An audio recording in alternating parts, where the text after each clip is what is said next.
టీడీపీకి సంబంధించిన ఒక మనిషి గిలుకుపూడి శ్రీనివాసరావు ఏదో ఉంది అతని పేరు.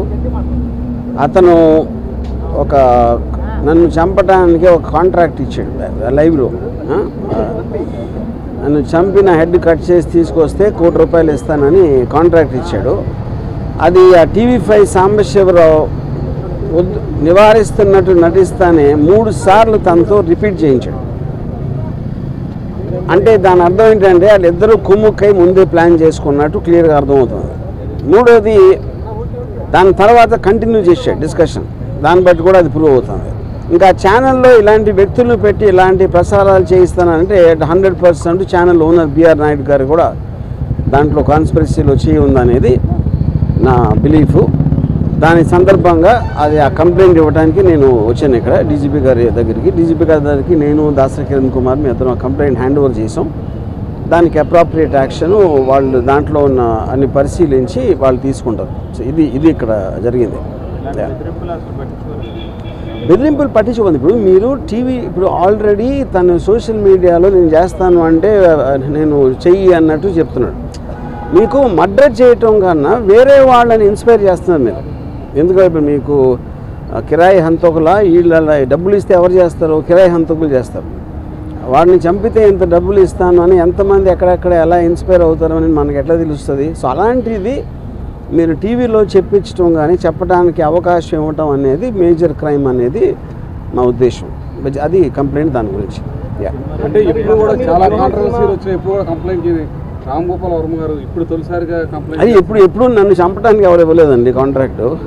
అది తొలిసారి ఇచ్చారు కాబట్టి నేను కూడా తొలిసారి కంప్లైంట్ ఇస్తున్నాను.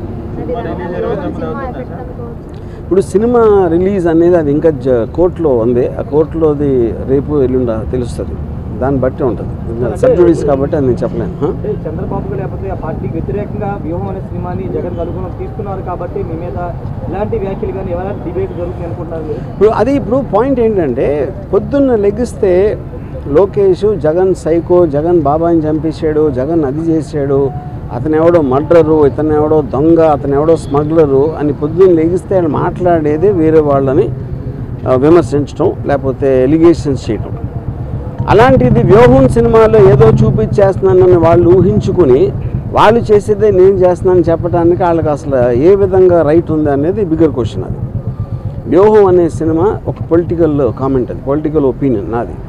దేశంలో ప్రతి ఒక్కరికి ఉన్నట్టే మీరు తెల్లారు లేస్తే మీరు డిబేట్లో మాట్లాడచ్చు, న్యూస్ పేపర్లో రాయొచ్చు, లేకపోతే బుక్ రాయొచ్చు, న్యూస్ పేపర్లో కాలం చేయొచ్చు, ఒకళ్ళిద్దరితో మాట్లాడుకోవచ్చు, ట్వీట్ పెట్టచ్చు, అలాగే సినిమా తీయచ్చు. అన్నీ కూడా మాధ్యమాలు.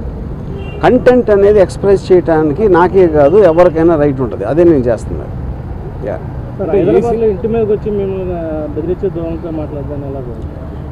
నేను అదే చెప్తున్నా. ఇప్పుడు వాళ్ళకి ప్యానిక్ అవుతున్నారా ఏంటా అనేది వాళ్ళకే తెలియాలి. ఎక్కడ వ్యూహంలో ఏం వస్తే ఏం చూపించేస్తే మా గురించి ఇప్పుడు చాలా చిన్న సింపుల్ కామన్ సెన్స్ క్వశ్చన్ అడుగుతాను. మీరేమీ తప్పు చేయనప్పుడు మీకు అసలు భయపడాల్సిన అవసరం ఏంటి? నేను ఏదన్నా ఉన్నది లేనట్టు చూపించేస్తే వాళ్ళందరూ ఎదవలా నమ్మటానికి ప్రజలు ఎవరన్నా ఏమన్నా అంటే నమ్మేస్తారా? ఎవరన్నా ఏం చూపిస్తే అది నమ్మేస్తారా? ఫైనల్గా మీకు చూపించిన దాంట్లో ఉందా లేదా ఏముంది అనేది వాళ్ళకి తెలియదు. ఎందుకంటే ఎవరు సినిమా చూడాల. కానీ గుమ్మడికాయ దొంగ అంటే భుజాలు తడుముకున్నట్టు వాళ్ళే ఊహించుకొని భయపడిపోయి ఏం చేయాలో తెలియక ఇలాంటి వాటన్నిటికీ రిసార్ట్ చేస్తున్నారు. ఫర్ ఎగ్జాంపుల్ ఈ శ్రీనివాసరావు అనే అతను నిన్న రాత్రి అన్నాడు, ఇప్పుడు ఆల్రెడీ 24 hours అయిపోయింది, ఎవ్వరూ కూడా అతన్ని కండెమ్ చేసిన పోలేదు. ఎందుకంటే వాళ్ళ పేర్లు చెప్పెడతాను. పవన్ కళ్యాణ్, చంద్రబాబు గారు, లోకేష్ అందరి పేర్లు చెప్పినా వాళ్ళు ఎవరు ఇలాంటిది మా పేరు మీద ఒకటి చేస్తానని కండెమ్ చేయకపోతే అర్థం ఏంటి? వాళ్ళు కూడా అదే మైండ్ సెట్లో ఉన్నట్టే కదా. అంటే ప్రధానంగా ఈ సినిమాలో మీరు క్యారెక్టర్ అసాసినేట్ చేశారని ఆరోపణలు. నేను అదే లోకేష్ ఫ్యామిలీ కానీ లేకపోతే చంద్రబాబు ఫ్యామిలీ కానీ కాదండి. నేను అదే అంటున్నా. ఈ సినిమాలో క్యారెక్టర్ అసాసినేట్ చేస్తాను అభియోగం మీరు చేస్తే వాళ్ళు చేస్తే పొద్దున్న లెగిస్తే చేసేది ఏంటి? ఎవరినైనా కాదు, నేను చెప్పేది ఉట్టి జగన్ కాదు, పాలిటీషియన్ అనే ప్రతి మనిషి కూడా పొద్దున్న లెగిస్తే ఎవరో ఒక క్యారెక్టర్ అసాసినేట్ చేయటమే పనిగా పెట్టుకుంటారు. అది that is a part of life. మీడియాలో ఎవరు మాట్లాడినా ఎవరో ఒకరిని క్యారెక్టర్ అసాసినేట్ చేస్తారు.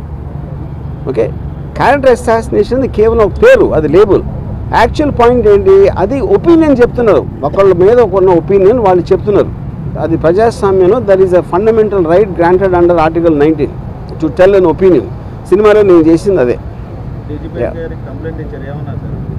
ఆబ్వియస్లీ వాళ్ళ ప్రాసెస్ వాళ్ళ ప్రొసీజర్ ఉంటుంది, దాన్ని బట్టి వాళ్ళు దే విల్ టేక్ యాక్షన్. అంటే ఎవరెవరి మీద ఇచ్చారు? నేను ఇచ్చింది మన Srinivasarao, Sambasivarao anchor, TV5 channel owner BR Naidu, వీళ్ళు ముగ్గురు మీద ఇచ్చాను.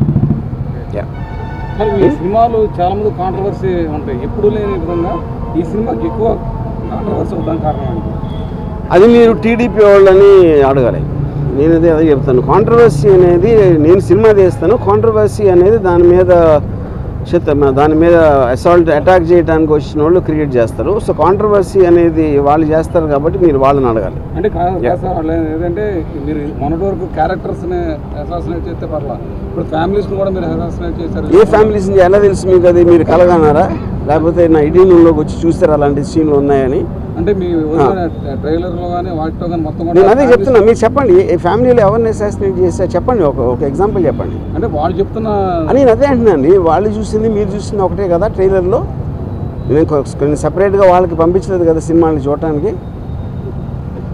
Yeah okay. ఈ రామోదోగ క్రియేషన్స్ మీద కూడా నారా లోకేష్ కంప్లైంట్ చేశారు, దాని మీద మీరు ఏమైనా లీగల్ వెళ్ళబోతున్నారు? రేపు మార్నింగ్ హైకోర్టులో దాని మీద విచారణ జరుగుతుంది. వెయిట్ అండ్ సీ, చూద్దాం. అనుకున్న టైం సినిమా రిలీజ్ అయితే అనుకుంటున్నారా?